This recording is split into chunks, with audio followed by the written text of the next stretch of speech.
Udruženje crnogorskih pisaca za djecu i mlade baštini tradiciju dugu 30 godina u negovanju i promociji književnosti za decu, okupljajući nadarene pisce svesne da se bave odgovornom i divnom misijom.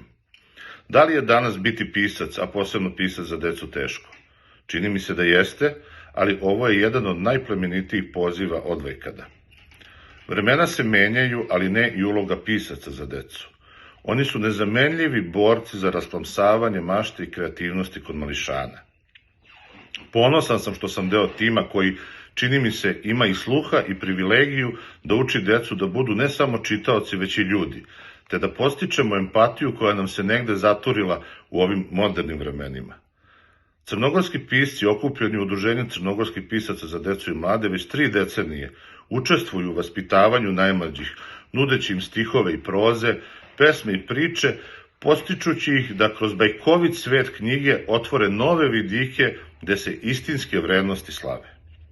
Sve to će se tokom odrastanja nadograditi u znanje, a to je ono od čega jedno društvo raste i razvija se.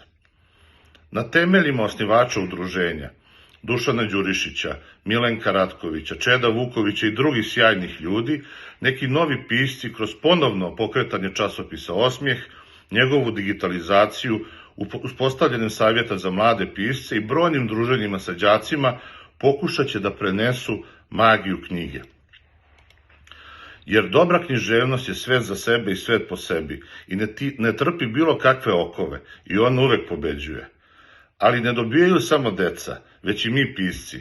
Mi pišemo iz razloga što nam se dopada kako deca gledaju na svet, jer nema bogatije slike sveta od one kako ga deca vide. I zato je pisanje za njih merak, a ja sam siguran da će se moje kolege po peru složiti sa mnom da kada se stvara iz ljubavi, to je najveći čin davanja sebe drugima. Na kraju, verujem da će Udruženje crnogorskih pisaca za decu i mlade i u buduće obogatiti odrastanja malih, velikih ljudi u našoj divnoj zemlji. Srdačan pozdrav!